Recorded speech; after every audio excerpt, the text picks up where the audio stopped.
Welcome to the Whovian Wire podcast, where every episode of Doctor Who gets dissected, debated, and passionately unraveled by two lifelong fans who know the Time Lords from the Daleks. This is Josh, and I am Alan, and today we are diving headfirst into School Reunion. We begin the episode with a teacher walking through some corridors when he passes a child, and he asks what's she doing? And she's like, I'm ill. And he's like, well, go home then. And she's like, I can't. And he's like, why not? Do you not have a mother? And he's like, no, I'm an orphan.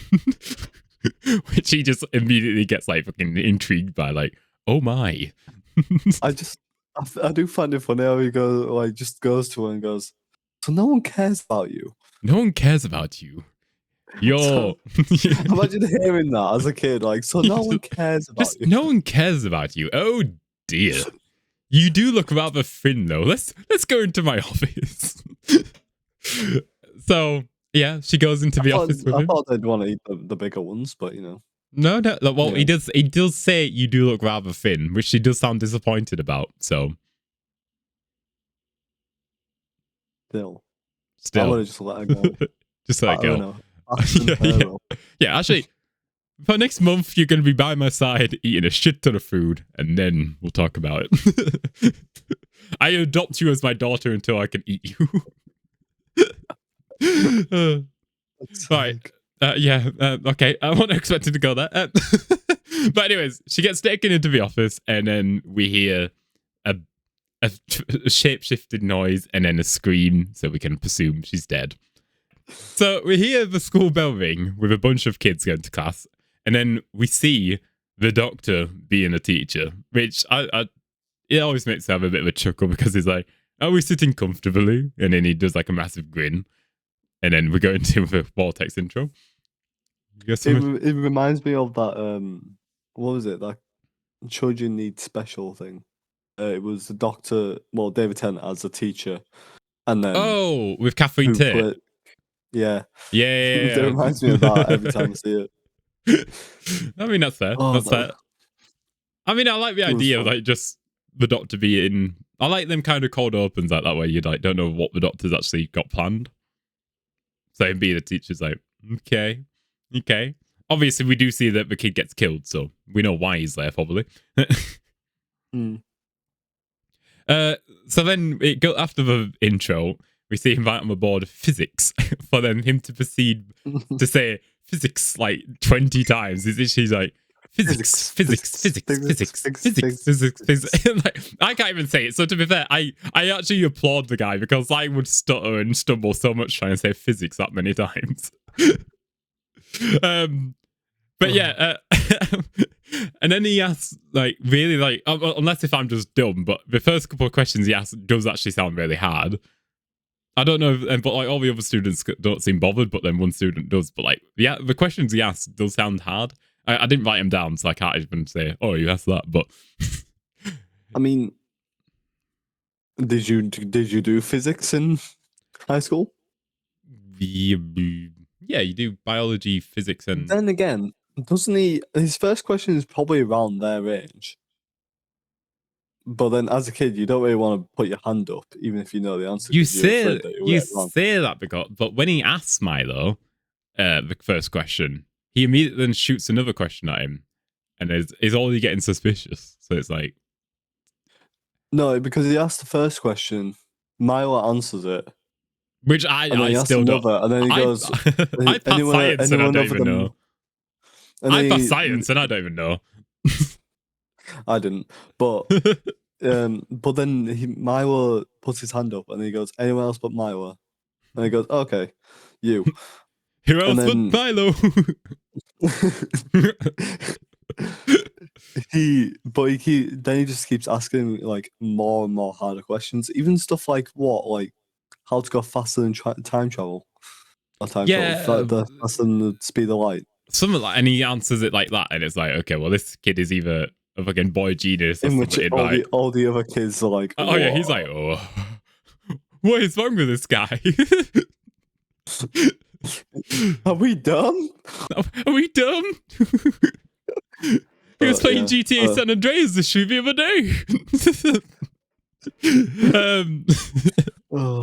But yeah, so he asks these like a bunch of like really smart ass questions, which Milo seems to answer, and the doctor is like, okay. And then yeah, after that, when we see the doctor getting served by Rose in the cafeteria, and she's being a dinner lady, which she doesn't seem amused at in the slightest. Like, hey, I've been in the kitchen. Free food. It depends where. And also, yeah, true, school food. When has school food ever been good? We used to have fish and chips like on Fridays. It was pretty good. Yeah, but was it like oven fish and? I don't know. It was free food. Yeah, but you're okay. Food is food. Food is food. You eat anything someone slops in front of you. You see prison food and think scram. Don't have to pay rent and I get food every day. What's the problem? Let's go commit some atrocities. I'll be right back. Just see a headline. Wire presenter seen murdering 10 people. Other Whovian Wire person comes out and says, I do not associate with him anymore. But still watch the podcast. Right, okay, right, we'll get back on track. And then whilst the doctor's sitting on the table, like she goes over to him, like it's like complaining about being a dinner lady, which understandable. I don't think I've ever seen a happy dinner lady in my entire life. Mine seemed pretty jolly. Really? Then again, they're probably a front. Who knows? Although they got a free. My mum used to bring them like food, like rhubarb, because we grew rhubarb in our garden. So right. They're probably happy to see me because I was the son of a nice mum. Right, okay. So you were slipping in rhubarb and getting some extra food, was you? We need a fat and Josh show. Right. But yeah. So when Rose goes up to the doctor and is complaining about a job, but the doctor kind of just like, psh, I'm more fascinated in this kid. He seems to be able to have unearthly knowledge about questions like no other human should know. And we don't actually know how long the doctor interrogated this kid for, because it kind of just cuts to this. But I think he kind of just carried on with the lesson just to not like raise suspicion. I don't know. Oh, fuck this. No, because like he's thought he's got to think about like what is going on, because it's been like what.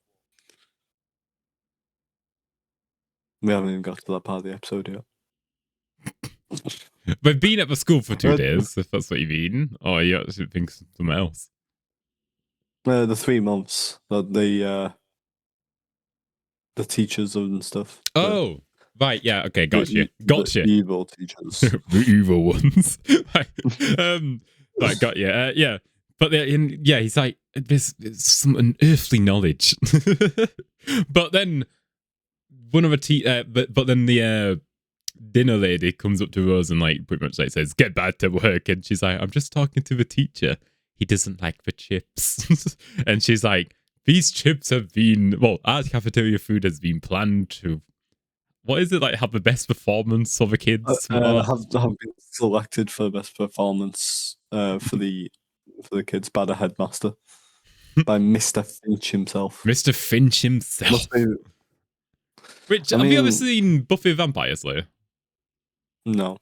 Oh, he's a actor in that. Well, that's what I recognise him from. But he's in Merlin, because we're catching up. Halo's catching up with Doctor Who last night. Merlin, Jesus Christ! I have not seen Merlin in. But she recognised him instantly. Was like, "Oh, he's from Merlin." I think Merlin was like 15 years ago. It's been a while since I've seen Merlin. It's on BBC iPlayer, I think. Is it? Well. I don't even know if I like it. I just remember watching it and liking it, but then I don't even remember most of the story. That's the thing. It was on and I watched it and I was like, oh, I mean, this is cool, but I don't remember a single thing about it. I just know what it is. I remember watching episodes, but I don't remember what the episodes was. I like, weird. Okay, it's a fantasy show, isn't it? Like, it's Is it not? That's one. Yeah. No, because it also features the same guy from the Midnight episode. The Does kid. it? Yeah, he's like the main character in it. Which I think they had a bit of Right. like Okay. probably some crossover with like, actors and stuff because All right. they First. can't. But yeah, damn. Merlin brings back memories even though I don't remember watching the episodes, but like that must be like what 15, 16 years ago now, Jesus. Like Whovian Wire sidetrack. Let's talk about Merlin instead. Whoa, the better Merlin show. season 1, episode 1. No, we keep the episode title for Doctor Who School Reunion, but then it's just a Merlin episode. Don't tell me now. But anyway, so Rose gets back to work in a minute. Just like, and I'll have a crumble, please. Pretty much just taking a piss out of her. And we then see one of the teachers go up to a student and say, You're now one of my elite pupils. Like, well, he didn't say that, but he's like, Milo's let me down. He failed me. So you are now becoming top of class. Which we don't know what happened to Milo. Milo was a smart guy. No, wait, no, he's seen him later in the episode though, so he's not. No, he didn't. He's not. No, he's just disappears. Google. No, don't, because I actually have a fun fact for later. Okay. Okay. I'm just keeping that mystique of what happens to Milo. What is it called? Like Chekhov's gun or something? Cheskov. Is it Cheskov's? Yeah. I could be wrong though. You're asking the wrong guy. It's where they're showing it's shown a gun on the stage and then like the promise to shoot it. So Chekhov's gun. Fun fact. Fun fact. That's Josh's fun fact. Whoa! Right. That's what everyone is really here to say, but we don't announce when I do it. Yeah, no. I actually cut every single time he says Josh's fun facts in these podcasts. He's been doing it the entire goddamn time. No. But yeah, so then we see those in like the kitchen, like watching like the staff transferring these barrels of looks like really highly content, like highly dangerous stuff. And then and then she gets a phone call for it to be Mickey. Whoa! We love Mickey. Well, after some recent stuff. Mickey. I don't know about that. Mickey, the fictional character of Mickey. The fictional character. Okay, yeah. We love the fictional character. The fictional character of Mickey. That's it. I don't know. Sometimes I prefer Ricky. If there was a Ricky. It's Mickey. No, it's Mickey. I love how I need the doctor corrects him. Fucking love Christopher Eccleston. Like I do miss that of Christopher Eccleston. Like fucking like witty banter, but like also like harsh at the same time. But yeah, and then she does like on the phone tell her that he's been seeing these like UFO sightings, and like Rose backs him up by saying like, yeah, I mean the kitchen staff were all replaced and now they have like these weird people running the kitchen. And like, and then Mickey's like, yeah, I knew there's something. I told you guys there's something going on here. Which my question is, why does Mickey know what's going on at school? No, he probably looks at the UFO signs and sees where they get located. So. Right. I just thought it was a bit weird that I don't know. Yeah, they did say it was record stuff, so maybe it's like okay, UFOs, and then suddenly the school is like changed in 3 months. Something's not adding up. Something in that.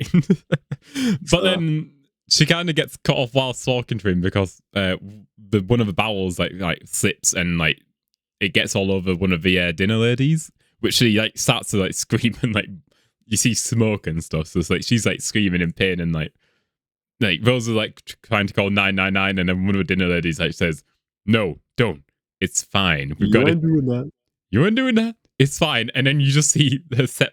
You just see fire get set off in the background, and she's like, "She does that sometimes." And it's like, okay then.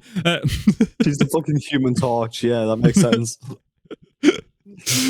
Just wait, what does Human Torch say to actually? Oh yeah, flame on! Flame on. We just heard that in the background. They just got cut, but yeah, it's still somewhere in the cutting room you hear the little lady say, flame on!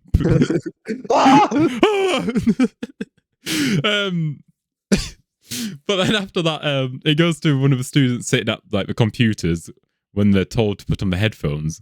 And then when they do, they go into like a trance state, like is it a trance state? Like a hypnotic almost state of being like, where they're like just typing on the keyboards really fast and like, they don't really have an awareness. So it's probably just some random stuff that they're putting through their headphones and just. And we see like a little montage of the coding, which we don't know what the coding is. It's gibberish to us, but. Well, we know it's still what gibberish. It yeah, even when the doctor says it's still gibberish to us. Don't lie. Yeah, but you can understand why it's gibberish because it's something ancient. Well, I say ancient. It's advanced. You know what's advanced? Go on. Physics. Physics. This is like the question of life is just the doctor saying, why does he say physics that many times? That must be a meaning to how many times, Alan. I need answers, damn it. Anyways, yeah, so we go to now the head teacher, like walking through like some stairways with a woman we can't see yet, but then it's revealed to be no one else but no other than Sarah fucking Jane Smith. Let's fucking go. Ooh. Oh, now for anyone who doesn't know, she was a classic Who companion from the 70s, who she travelled with. Tom Beck was. Yeah, well, she travelled with the third and fourth Doctor. So Peter. Third as well. I didn't realize. Yeah. She saw Peter Pertwee become John Pertwee. John Pertwee. She saw John Pertwee become the fourth Doctor. Ah, okay. That's why she's like wasn't phased when the Doctor. Well, later in this episode, says regenerated. But I didn't know that. I thought it was the episodes that I remember that I talked about is the one that inspires Wild Blue Yonder, because most of it is like green screen, but apparently most of like some of the adventure was green screen for Tom Baker. Oh yeah, there is a lot of. I think that was the cut production cost. I think. Instead of having to shoot, I think instead of having to shoot on location, they could just do it all in one. Are you on about Tom Baker's thing or Wild Blue Yonder thing? Tom Baker's. I don't know about Wild Blue Yonder. I mean, I know that's a very heavily green screen because obviously we didn't build a massive ship, but. Yeah, they shot on location in some space station. Like, they used that Disney money and actually went up to space. I mean, they sent up a few fucking singers up there. I wouldn't surprise me if they sent David Tennant and Catherine Taylor. I genuinely fucking hated that. Went up for like 5 minutes and came back down to Earth and like kissed the fucking floor as if they'd been on an adventure of a lifetime. I mean, it is an adventure of a lifetime. We don't know when we'll be able to explore space. 5 years' time. 5 years' time. No, like what, 10 years ago? Obviously, it's not real now but like 10 years ago, they were making out there were going to be a space hotel in 2026. Obviously, technology hasn't advanced fast enough for them to do that yet, but they was thinking. Oh, that's what's up there. Gotcha. Right. Wait, is it falling faster towards me right now? Why is it getting bigger? Voyage of a damned fucking scene. But yeah, they was hoping to have a fucking space hotel in the 2020s. So yeah, Hotel Travago. So it is revealed to be Sarah Jane Smith. So it's a nice thing for old time Whovians of the previous Doctor Who era, and for new people, you don't have a clue the foggiest who she is, but she seems nice. And then the head teacher goes, "She seems nice." Well, it just clicked in my head when you said that. I was like, "She seems nice." Well, like I feel like it Not has wrong. She is, but fucking hell. She seems, well, it has that reveal vibe to it. So if you don't know who Sarah Jane is, it's like, yeah, cool. No, I would say it's just a bit of a reveal if you have come back, but they don't put a heavy emphasis on it, and they'll explain it later on anyway. Yeah, they do go into it, but yeah, they don't like say, it's her, guys. No, she is. Yeah, Russell T Davies actually comes into camera and says, we did it, guys, we got her back. We got Elizabeth Sladen back. Right, anyway. Rest in peace, Elizabeth, though. She was. Yeah. Oh, she was good. I wish they did finish season 5, series 5. Yeah. She seemed nice. Sorry, that's rude. That's mean. That's so bad. That's such a mean thing to say. That's like... Right, no. Yeah, no, but honestly, yeah, I wish they did finish series 5 because Sarah Jane Adventures actually was a bop. I mean, for like a kid adventures, yeah, it was. Well, you get the death of a doctor, which is a good episode. It's a death or funeral. I feel like that's good. I feel like that's just good. That's just because it's oh yeah, it says apparently it's just part 1 and 2. That's just what it's called. Death of a Doctor, part 1 and 2. Oh, right, fair. I like, but anyways, yeah, so we see the head teacher go into then like a teacher's lounge and introduces a reporter for a newspaper, and then we see that the doctor sees her, and he's just like almost like starstruck. Oh my. He's pretty much starstruck. And what becomes exposed. Yeah, pretty much. And to be fair, it has been hundreds of years for him. Hundreds. That is true. Like, he's gone through 6 incarnations since seeing her. And also 6. War Doctor? Yep. Yeah. I haven't got to that part yet, but I'm bringing it up. It's not the one that I like. I'm gonna keep inserting the War Doctor, even though it wasn't in this yet. Right, sorry, 7 incarnations, and also like 30 years since Elizabeth Sladen had last played Sarah Jane, so it was a nice thing, and then and after like introducing each other, obviously he has the name of John Smith, like he pretends to be John Smith and says, well, hello. And yeah, it's nice. And then it goes to then the Doctor, Rose and Mickey going through like the corridors at night and pretty much investigating the school and seeing what they can find. And we also see that Sarah Jane's also doing the same thing, not with them separately, but she's also in the school with them. And then like they start hearing like the bat noises, like the alien noises, like going out throughout school. So everyone has like a different reaction to it. And then and almost said Elizabeth, Sarah Jane hears it and like kind of gets startled and goes into like a room. And then when she shuts the door, she turns around to have like a really fucking eerie but also brilliant scene of like she sees the police box again. She knows what the police box stands for, so she's like, oh. And then she steps out from the door, and then you just see David Tennant in the back, like just standing there menacingly. It's a really cool scene. It's a really cool scene. It always gives me like chills seeing it. Just like, I don't know, it has that like vibe to it. Like, I don't know, I like it. Just running through her head is like, but you're the guy that I spoke with, huh? You lied. You let me down.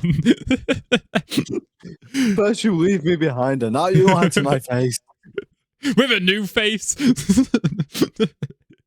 But yeah, so they start like pretty much like chatting about like, you know, like catching up, like it's been a while, and it's like, yeah, well, it's been 7 incarnations since you last saw me.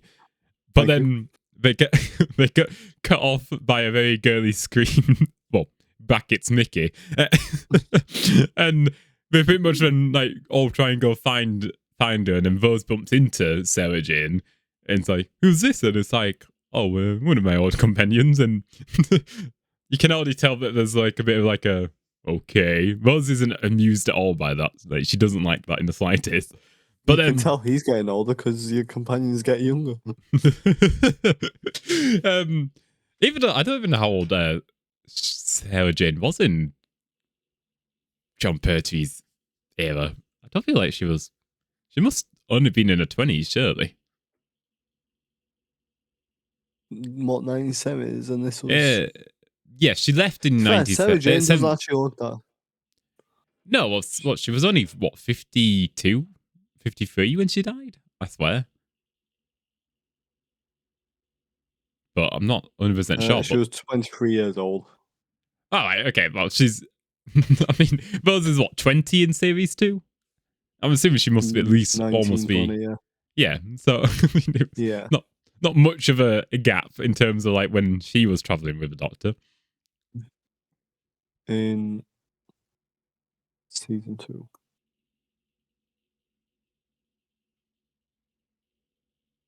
I don't fucking know.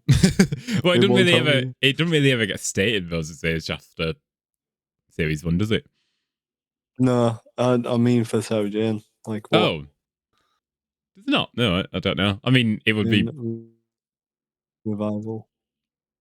59 years old, which she doesn't look 59. Wait, in school reunion or when she died? Yeah. Well, apparently, like, they're probably just going off her age because apparently she was 59, but it's never stayed in the episode. 59? She was 59 in school reunion? The episode confirmed it had been 30 years since the 4th Doctor left her. So, around 50, so around about 50s, yeah. Should be around about 50s. She wasn't doing bad for her age. Exactly. Yeah, fair enough. That's like face wise, you can see it, but like usually around 50s, you have grey hairs and stuff. No, yeah, I think she obviously was using the right beauty products and stuff. And also, you know, having money probably stops you aging as fast. Money doesn't make you happy. Well, it makes me look younger. It makes me not waking up every morning worrying about not being able to afford rent makes me age. But yeah. So, anyways, we go back to the episode after they say they get younger. They then actually go see what Mickey was screaming about. And then we see him surrounded by like a bunch of dead bats. And then the Doctor just starts absolutely mocking Mickey. Like, I'm seeing 8, 9 with pigtails. Like, he's mocking him. You know? Yeah, pretty skirt, a girl. Like, because he does scream like very, well, not manly, should I say? It's not a typical one. Obviously, I don't think if he said that, I don't think you can say something like that now. You probably can't, which is so goofy, but you probably can't. I mean, it's a very big sidetrack, but also sort of related with what we just said. Go on. Scary movie. The new Scary movie is coming out, like taking the piss out of the stuff that's going on. That's what I do like. They're not holding back, which I'm happy about. I'm happy about. Nice, man. Like, to be fair, most other stuff shouldn't worry about it because it is meant to be a fictional show for entertainment. Yeah, exactly. So, why Scary Movie I'm fine with is because it's literally a parody. It's meant to take the piss out of everything. Exactly. So, we'll get back to it, but I understand what you mean, where like you probably can't say that now for some reason to Mickey. It doesn't matter if you can scream like a girl, it's like I mean, it's called poking fun, but it would probably offend someone now. Yeah. So then we see Rose and Sarah have a bit more of a rivalry because, well, they both have been companions and is just and then they're bickering about like, and she's like, well, he's never mentioned you. Never. And then the Doctor's like, yeah, I've mentioned her. No, you haven't. And then Mickey just like stands beside him. Oh, every man's worst nightmare, the missus and the ex. Just another brilliant Mickey bit. Yeah, I got that. And then the Doctor opens up one of the doors and says to Rose, do you know when you said you thought teachers used to sleep in schools as a kid? "Well, they do," and he opens up the door further to reveal like 13 bat creatures like hanging upside down, and it's like, oh my. And then they all like run out of school because, well, there's bat creatures and they're awake. Are they awake? Well, no. One's awake when they shut the door, but they don't. Yeah, but they don't know what they can do. Well, and also he doesn't know that Krillin either, so. Yeah, not yet. No, true. The funness of a Krillin. Krillin, yeah. Yes. But yeah, they run out of school, and then like the doctor's like, well, we need to go back in, I need to examine this oil in the TARDIS. And Sarah Jane is like, oh, come with me. I think I might have something to help that. And then she opens up a boot, and we see a very broken down K9, which is also a brilliant fan service for people. Because, again, K9 was in Classic Who. I wish I got the K9 toy from British Heart Foundation. Never got it. I still wake up morning. That's you! It's you! Who's a good boy? Yeah. But yeah, I mean, K9 is just one of the best companions in Doctor Who. Oh, definitely. Oh, 100%. He's the most loyal companion probably in all of Doctor Who. Apart from Wilf. Wilfred is the best. I don't even know what his real name is.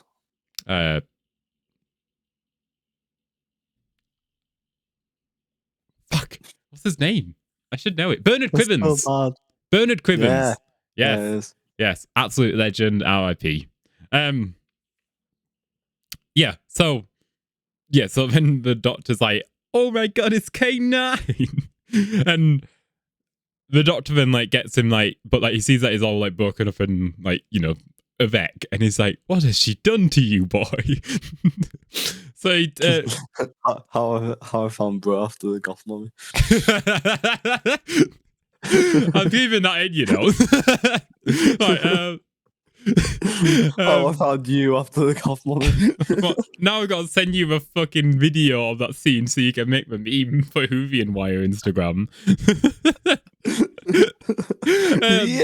Yes, I'm coming up with meme ideas. So they take him into like a cafe to like start fixing him up, and like Mickey and Rose like sit apart from them two, and you can tell that she's jealous of Sarah Jane. And Mickey's like, well, maybe don't eat them chips so you look good still. And yeah, and like thing. Like even the back end, that's pretty fucking rude. Yeah, but he's saying it mockingly because obviously. Also, are they together or not? Because no, they're not. I think that's just no. I'm assuming not. They could. Who knows anymore? Because one episode they're not, and then the next episode, but she gets jealous of him. This is my problem with Rose. She's a brilliant companion, but I also fucking hate her at times. And I know some people say she's the best, but I have my gripes about her. I have my gripes. There's way better companions. I'm just going to say that. Yes, she brought back Doctor Who. I get that. But she's also a dick sometimes. Like in later in this episode, I will bring up. Anyways, and then Sarah Jane and the Doctor are like whilst she's getting fixed up, like she like asks like, did you ever, you never came back for me? And then the Doctor's like, well, tries to like explain like, well, you're a journalist now, you're doing so well. And it's like, yeah, but I went from going to these planets and living this life to getting abandoned. And he's like, he's doing the awkward, yeah. And then it reveals that she wasn't dropped off in Croydon is where Croydon. She was dropped off in the Aberdeens, I think. Yeah. Something like that. Pretty much not where she lived. So she had to get back home by herself when the doctor left her. Somehow get home. We don't even know. No. So, but then K9 kind of like, cuts him off and then says, like wakes up and it's like affirmative. Hello, master, or whatever it says. And the doctor's like, it still remembers me. And then they get the oil and like it gets analyzed, and then it's like this is Quilliton oil. And the doctor's like, oh, fuck. Just pulls Rose and Sarah Jane aside like the fucking smiling friend scenes. Rose and Sarah, we are so fucked. And then we like kind of find out that the Quillitines, yeah, they are very dangerous creatures, because what they do is when they conquer a world, they don't just like, take its lands and stuff. They also take a bit of like that person's biology, like the best of them, like whatever makes, like the best bit of a human they would take, and the best bit of whatever. So, and the doctor's like, I've seen these before, but they to me they were just like us with long necks, which I would love to see what that looked like. But was it in Classic too? That's the question. I don't think so. I'm pretty sure they won't, but nah, surely not. I don't think they would be asked to make that effect in Classic Who of a long neck. Just carry on with the yeah, right. So, and then whilst they're gathering stuff and like getting it all back up into the car, Buzz then does pull the doctor aside, and I'm kind of reading what she says just because I feel like this bit kind of has like that weight of it. Like, she pulls the doctor aside and says, how many of us have there been traveling with you? And the doctor's like, does it matter? And she's like, yeah, it does. I'm just the latest in a long line. And the doctor says, as opposed to what? And then she's like, I thought you and me were, I obviously got it wrong. I've been to the year 5 billion, right? But this really seeing the future you just leave us behind. Isn't that what you're going to do to me? Which the doctor then replies, no, not you. And then she immediately fires back with, but Sarah Jane, you were that close with her once, and now you never even mention her name. And the doctor would you really mention your exes though? Especially when to him it has been probably like 400 years, 300 years. Yeah. Again, this is a fucked thing with Doctor Who, because do you know, I recently found out, do you know the 7th Doctor, yeah? He stated that he was 953, which when the 10th Doctor says I'm 906 doesn't really work. Oh, you gotta love Doctor Who age continuity. I would say before that whole Peter Capaldi thing, then he's probably about 1,500, maybe. Yeah, well, Matt Smith says he's like 1,200. And then he obviously grows old and is dying of old age, which makes him probably another 300 years older. So yeah, probably about 1,500. I would say 600. But then again, doesn't he say to Clara in the first episode, I'm a 2,000-year-old Time Lord? Maybe. I don't know. I can't remember. But again, he's lost count. He lost count in day. He even says that. Which you would. We do it because we only get a limited amount of time. But I guess, past 1,000, I guess you wouldn't really care about what age you are anymore. Yeah. By the time he meets the first Doctor in Twice Upon a Time, he's described as lived approximately 1,500 years more than he had at the end of his first life. What, the first Doctor? So what? Yeah, so about 2,000. Because I think the first Doctor was about 300 years old. I think. So. Yeah. Okay. Strange, but yeah. I don't know. Yeah. So anyway, yeah. So we'll get back to it, but and then the Doctor then does say back to Rose, I don't age, I regenerate. Humans decay, you wither and you die. Imagine watching that, like, seeing someone, well, he doesn't say it, but someone you love grow old and die, and you don't, you would feel like shit. Yeah, that's true. And then he's like, and that's the curse of the Time Lords. We see everyone around us die, and we just have to go on. Which is a good scene, I would say. Yeah. And it does show that yeah, the Time Lords do have like, well, apart from other Time Lords as well, but they do have to live with that, seeing everyone around them die when they don't. Would you ever be an immortal thing? I wouldn't, because who wants to be alive for that long? It depends on what happens. If someone else is immortal with you, if you just are the only one, then at some point the world's going to destroy itself, and you're just going to be stuck. Yeah, like how does that work? Like when the world does literally get fucking wiped out by the sun, and the sun literally goes, would you just still be floating around in emptiness? It depends on what you mean by immortal. Or does it mean, could you get shot at 25 and die, but you could live for 1,000 years if you never got hit or killed? What I'm thinking is, if we're going off Doctor Who terms, Torchwood, when, what's his name, Owen dies? Yeah. Like, after he's all, like, where he's brought back to life, where he gets killed off permanently. He's technically always alive, but then his body is dead. So he could live infinitely because he's trying to drain Jack's life force, but he's obviously invincible too. So Owen can survive, but his body is technically dead. So I reckon he could have lived forever. Same with Jack. But then his body would get destroyed. I reckon if your body gets destroyed, you're dead. Yeah. Yeah, if you was basically what you said with the whole, like, if you died at 25, but you could also live. You would have to be invincible as well as being immortal. You generally would never die, but yeah. So yeah, being immortal, you can die if you actually get killed, but you can't. But if you live your day-to-day life and never get injured, you're fine. A bit, well, roughly like the Doctor, I guess. Roughly, even though he can die eventually. Do you remember when GTA 6 got announced, like, properly? With, like, I think it was, like, a cinematic trailer. And then people tried to just keep themselves alive. Oh, yeah, it's like, I need to stay alive until 2025.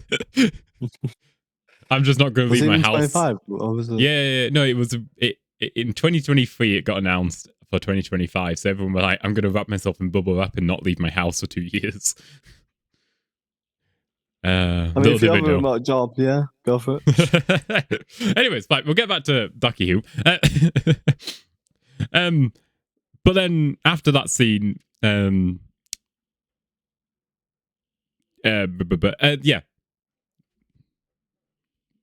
my brain is shutting off. Yes, because we started talking about GTA 6 and stuff.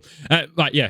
Anyways, then it cuts to pretty much like the next day after they've all had their beauty sleep, for the Doctor to go and find Mr. Finch, and they have like a cool scene where it's like he's walking through like one of the corridors and then looks up and like you just see the Doctor staring down at him, and then they meet in the swimming pool area, and after having like a bit of like a back and forth bickering session with each other about how the Time Lords doing, how the Culletons doing. How's the wife? How's the kids? How's the wife? Pretty much how it went. Very civil. But then the Culletons like ask like the Doctor, would you declare war on us, Doctor? And then the Doctor says this like really cold line of, I am so old now. I used to have so much mercy. You get one warning and that's it. So he's still giving him a chance to leave. But it reminds me of the Doctor's Wife episode, where what's the thing called? The thing that enters the TARDIS. Oh, I don't know. The house or something. Yeah, it's called the house, but is that? Yeah, we'll just say it's called the house. So yeah, fuck it. Yeah, it's called the house. It reminds me of when when they're in the main console room after all that, and then well, the Doctor confronts him and says, "Oh yeah, the house goes, oh yeah, I've killed hundreds of Time Lords." Oh yeah, it has the same feel of that. Yeah, generally it's like, fear me, I've killed hundreds of Time Lords. Fear me, I've killed all of them. Still such a fucking cold line. It's a cold line, and it has the same thing. Like, the Doctor's threatening at that point. Like, no matter if he's wearing a fez, he could be wearing a fez at that point. I feel like that's the best. That's the best of a Doctor, when he can go from being goofy to like really serious within a matter of seconds. Like, again, he can be this like whimsical, like clowning around guy, and then he can lock in and become like this 2,000+ year old Time Lord who's seen millions upon millions of deaths. Like I like when they have that like contrast of like he can become serious, but he doesn't stay serious because he wants people to have fun, be whimsical. What's the point of being an adult if you can't be a Exactly. child sometimes? He puts on a mask and he tries to bring joy to the world, even though he's seen so much death. Most people like us watch Doctor Who because like now we're adults, but we can't act like a child like the Doctor does. Oh. That was the dream, though. That was the dream. For like a good solid 3 years of my life, I really thought I was going to become a doctor one day. Yeah. How old were you? How old were you? 19. No, I'm joking. No, but me at 30 years old where I give the phone to my mum. Yeah, but you know, now at 22, and it's like I don't even think a companion's looking likely. But no. Anyways, like we'll get back to it. And after that like brief interaction, they like kind of split ways. And he does say, "I'm giving you a chance to leave, so piss off." You know me, you know, yeah, you know the fury of a Time Lord, so leave. You need to leave. You need to leave. And then we go to like Rose and Sarah. It's like trying to hack into like one of the computers to see what like they're coding. And like Sarah Jane is having a problem with the screwdriver, and she's like, "Give it here." And it's like, when I used it used to be just once. And it's like, well, yes, but you know, things are modern now. Things are hard to use. Which then they start to bicker a bit more like rivalry terms, into the point when they start even like arguing which monsters they've seen.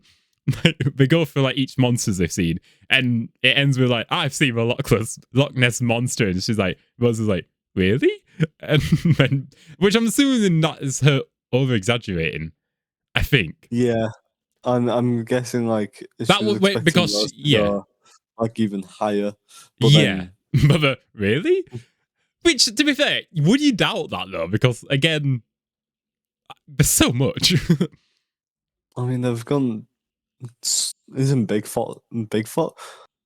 Yeah, no, Bigfoot. He's in the probably. And also, I'm sorry, last episode you fought a werewolf. Is it that much of an insane theory to think there might actually be a Loch Ness monster? Well, then, I guess the only reason with that is the fact that the werewolves, that wasn't technically a proper werewolf. It wasn't it like the something. Oh yeah, no, it's a. Well, it's an alien, isn't it? Yeah, it's an alien. Was it like the soul of the werewolf in a guy? Yeah. Used the moon to... I don't know. Anyway. Like, yeah. But anyways, after that, they kind of like then kind of become friends. It's like, because they start mocking like what the Doctor does. And it's like, does the Doctor ever do that thing with the TARDIS where he like starts to strip it? And it's like, yeah, get a room. And they kind of just start taking a piss out of the Doctor then. And the Doctor comes in. And they just burst out laughing, and he's like, "Right, guys, we need to actually, you know, find out what's going on." And they just can't stop laughing. You guys, do you have a fun fact for this part? I do have a fun fact for this part, actually. Okay. Why, do you know what happens in this? I know a fact of like a little behind the scenes thing. Right, okay, yeah, no, that is one of the fun facts for later. But okay, I mean, I'll leave you to. Are you sure? Are you sure? I've done my fun facts of the episode. that one little fun fact. I even forgot what the fun fact you said, but yes, sure. But also, I don't know if you ever will even watch a podcast. But last episode, you do say a fun fact. Well, it wasn't even a fun fact. It was about the fucking actor, and I just put the jingle to it as well. So you do get the jingle as well when you say a fun fact. I don't want the jingle. You keep it, you. I want my own jingle. I'm gonna go create a jingle right now. I don't want your sloppy seconds jingle.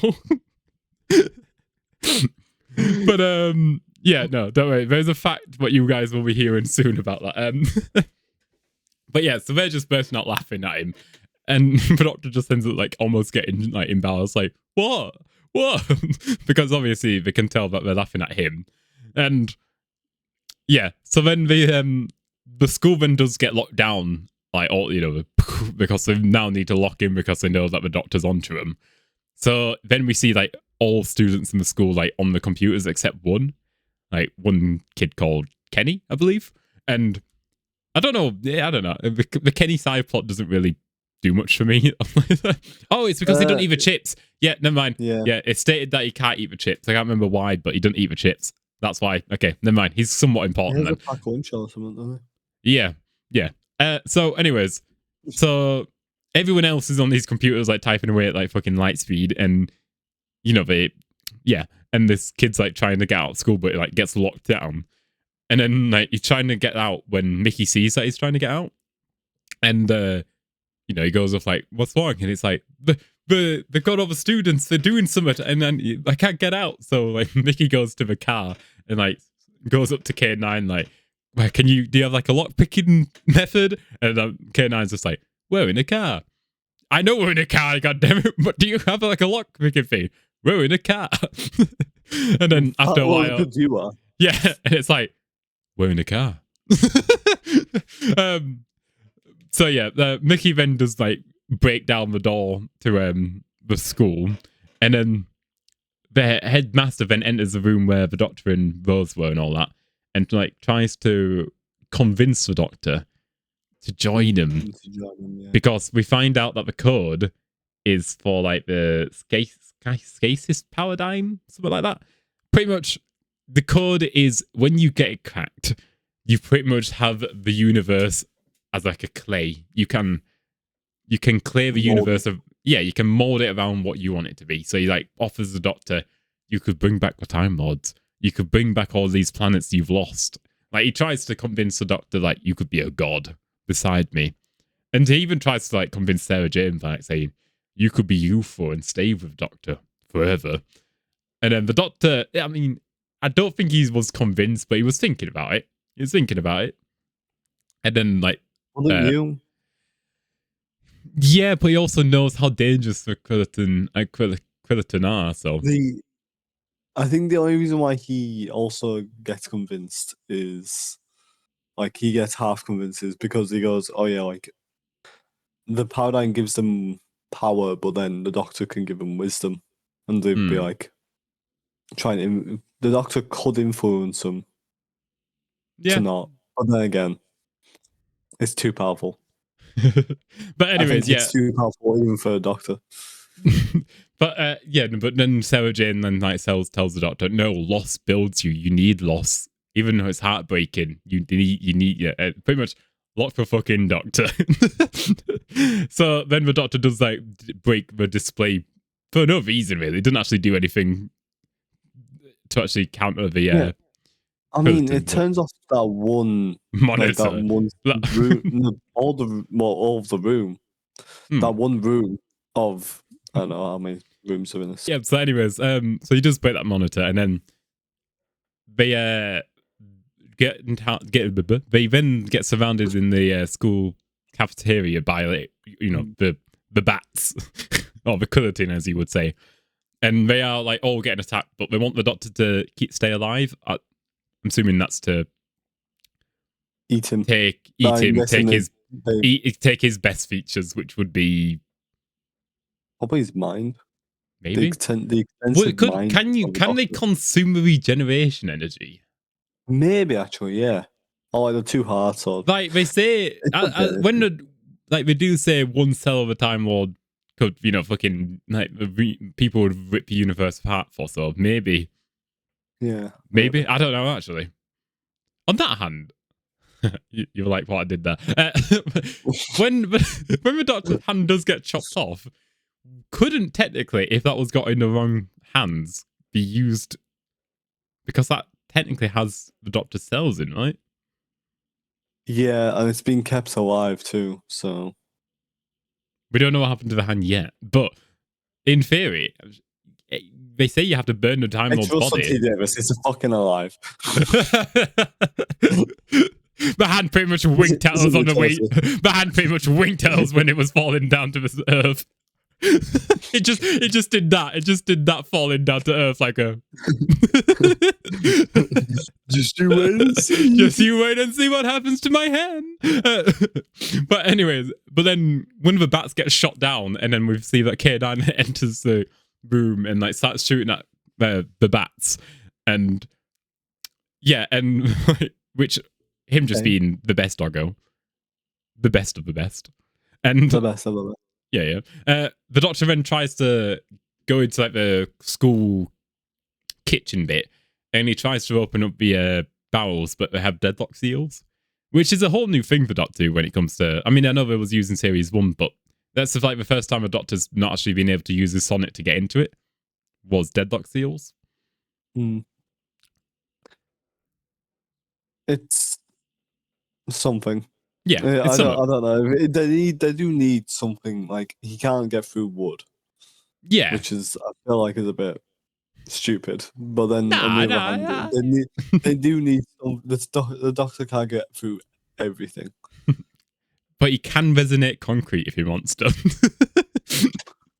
Well, no, he can try. It might take a while. Just Rose, I'm resonating concrete. Right, no, but anyways, but then K9 then pretty much like K9 and the Doctor stay in the kitchen, and like the Doctor tells them to like start to run, and then K9 kind of offers to shoot the barrel and sacrifice himself, and Yeah.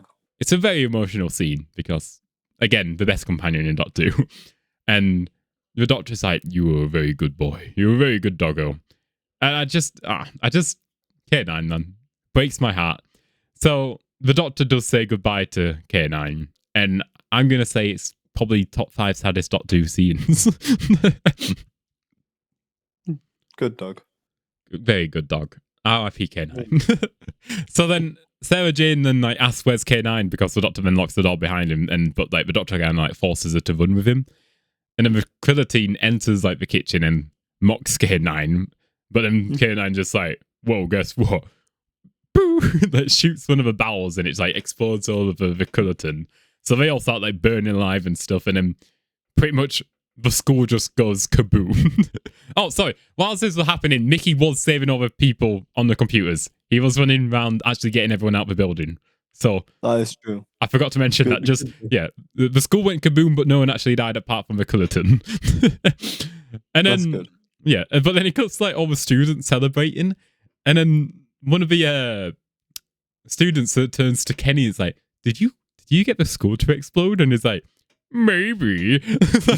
And then they all start chanting Kenny. It's like, is he just now going to be on a terrorist list? No, because the Doctor's probably going to, not Doctor, Eunice probably going to look into it and just push it off. They're probably going to see the TARDIS and be like, okay, maybe it wasn't a child. That's a classic Doctor. Causing millions in finance, but it's fine. It's fine. It's the fine. Doctor. It's the Doctor. The school was insured. We don't need money. Anyways, yeah. So when we see Sarah Jane then approaching the TARDIS, and then like the Doctor exits and invites her in to see the TARDIS, which she loves the new interior, but likes the old one better. But yeah, which I bet must have been cool to see if you was a companion seeing two completely different TARDISes. Clara did as well. Clara? No. Was Clara there for them all? No, didn't she enter the TARDIS when like all three of them was like in the one TARDIS? Oh, Day of the Doctor. Yeah, she actually did see. Yeah, actually, yeah. No, okay, yeah. I stand corrected. Yeah, because she saw. Well, she saw the War Doctor's 9th and 10th, and then David Tennant's first, and then changes to the War Doctors, which I thought was a bit weird. It goes back in time to before David Tennant, and then goes to. Strange. It would have been good. It would have been good to see. I do love when David Tennant and Matt Smith will both say, "Oh, the round things." I love the round things. What are the round things? I don't know. No idea. And then, but wait, we're talking about 50th then. I'm about to literally continue the 50th episode then, as if like, I was literally about to say, yeah, and then the Doctor then gets the TARDIS onto his. Like, no, but no, like, Dickhead. but then the doctor then does invite her to come with traveling with him again. But then she's like, no, I've grown weary at my age. But no, she's pretty much like saying, no, I think I'm good. But then Mickey steps in and like, can I come with you? I mean, with you, Doctor. And then the Doctor's happily like, not with Sarah Jane, with yeah, because Sarah Jane's like, and me. But no, and then the Doctor then agrees happily because they get on. And then Mickey is like, is that all right, Rose? And then I generally do so much fucking respect for her because she's fucking bitter about it. And it's like, how fucking dare you? Mickey's a legend. Fictional character. He's just always got to play in there. Like, yeah. Fictional character. Yeah. I just don't understand why she's so fucking salty. Like, I just don't like. No, she's a good companion, and there's bits I like. She thinks that she's gonna get cockblocked by Generally, yeah. Mickey and the Doctor get together. Again, does the Doctor even? I don't think I should be asking that actually. What? Do it. I was like, does he even have a normal penis? Well, Jackie does ask. What more does he have two of? I don't know. Maybe it could be completely blank down there. We don't know. We do not know. He does literally say regeneration is iffy. He could literally be a dog. He could literally have a head with two. No, he could literally regenerate with like two dog heads. So, no heads. Yeah, exactly. Imagine me with no head. But yeah, I don't know. I'm gonna assume normal. I think. I don't know. But then, yeah. So I don't like that scene just because there's been a Muppet. Don't you dare scream! But then the Doctor's like, "Fuck's sake."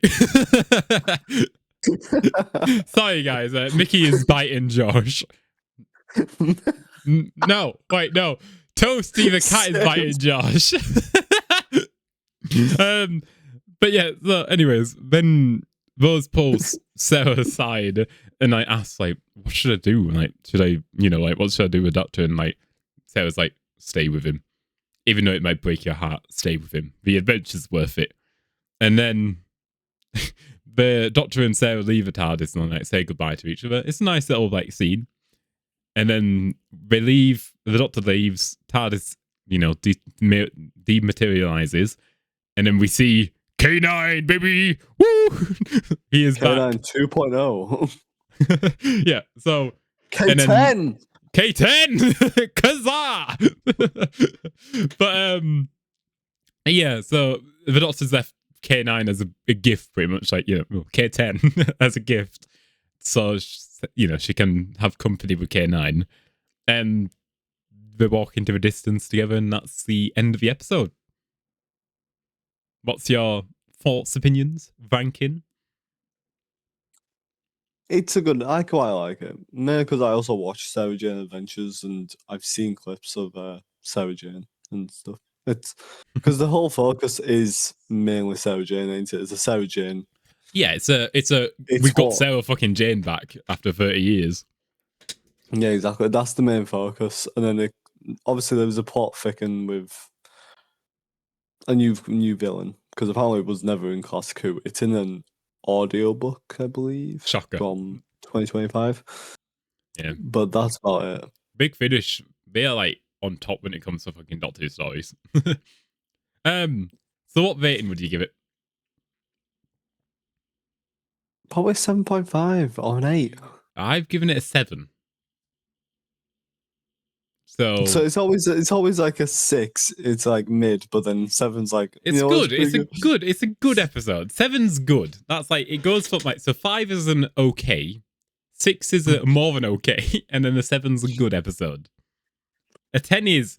I say 7.5. That's what my final thing is. Well, I can, I'll be happy with 7.5. We can go with 7.5. I think it's a good enough episode where it's been better than the past 2 episodes. Like, I would say, Yeah. yeah. And we've got a very fucking good episode coming up next, the Girl in the Fireplace, which I think is a fucking, if my memory doesn't deceive me, is a fucking brilliant episode.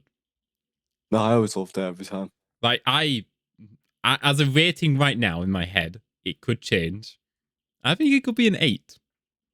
8.5 maybe. Could be. We'll see. We'll watch it and see. We've been analyzing these. So, yeah. This is it. Like, can it actually stand the test of time when 2 Doctor Who nerds analyze the episode? Dissect and debate. Oh yeah, my bad. Yeah, the new and fresh intro to Whovian Wire. Just we like 5 people unsubscribed from us just from that one intro.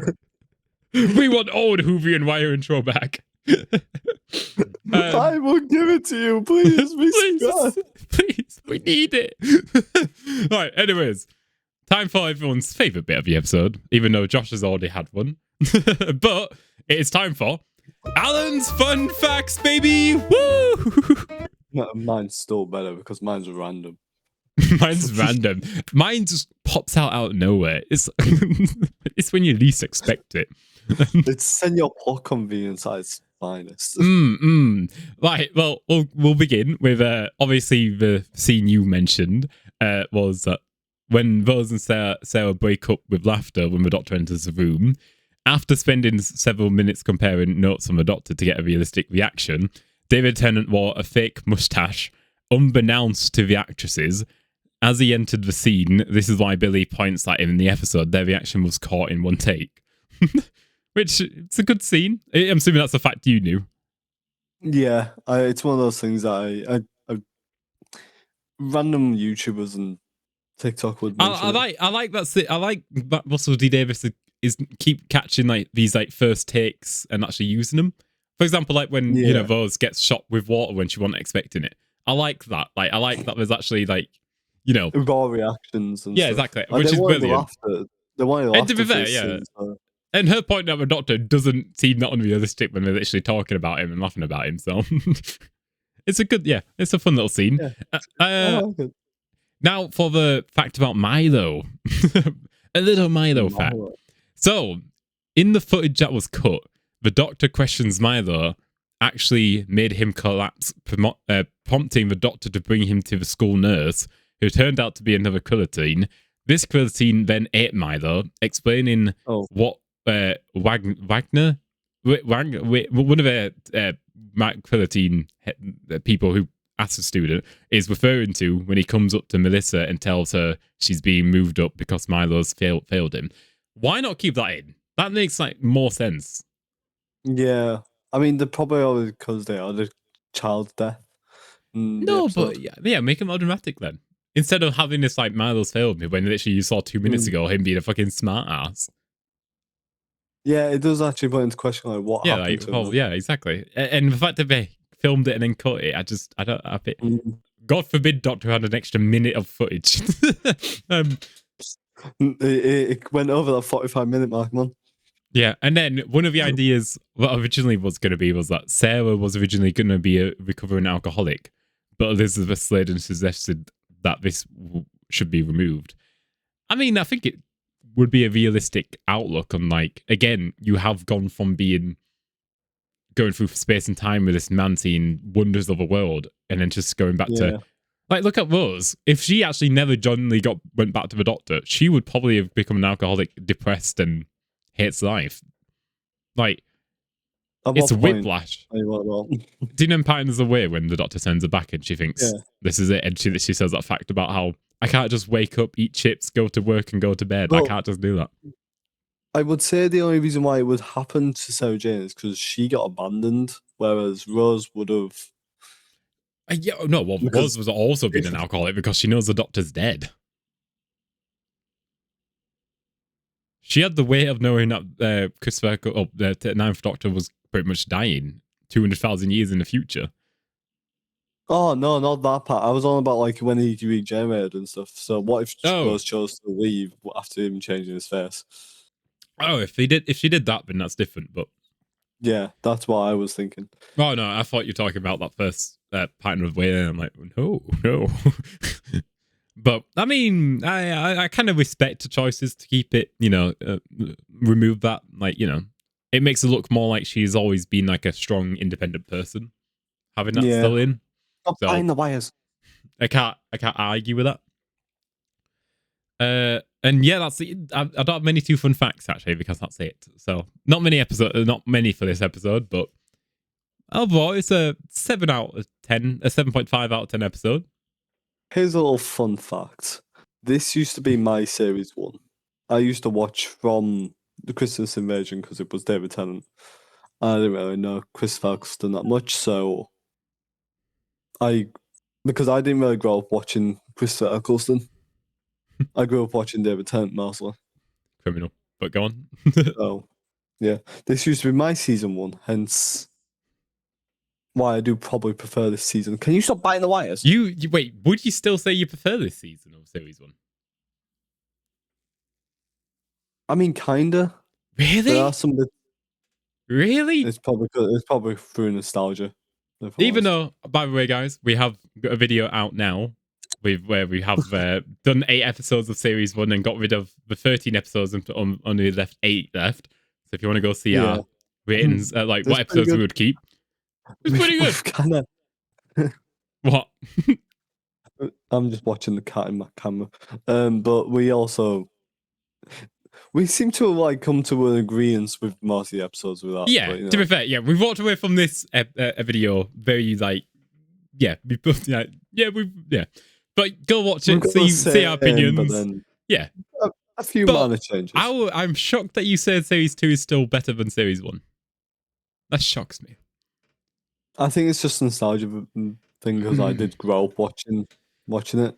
I know. Overall, yes, the season 1 is better. It's like it's like with Ratchet and Clank: A Crack in Time is like my favorite ever Ratchet and Clank game. But then Rift Apart, that's on the PS5.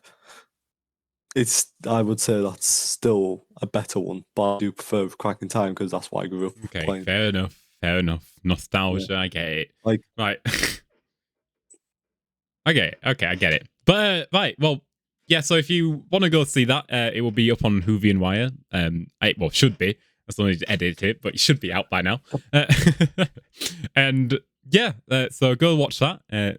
Give your opinions and your thoughts. What episodes we should have kept in or left. And yeah, hope everyone has enjoyed this episode. And I will see you in the next one for The Girl in the Fireplace. So goodbye, everyone. Goodbye.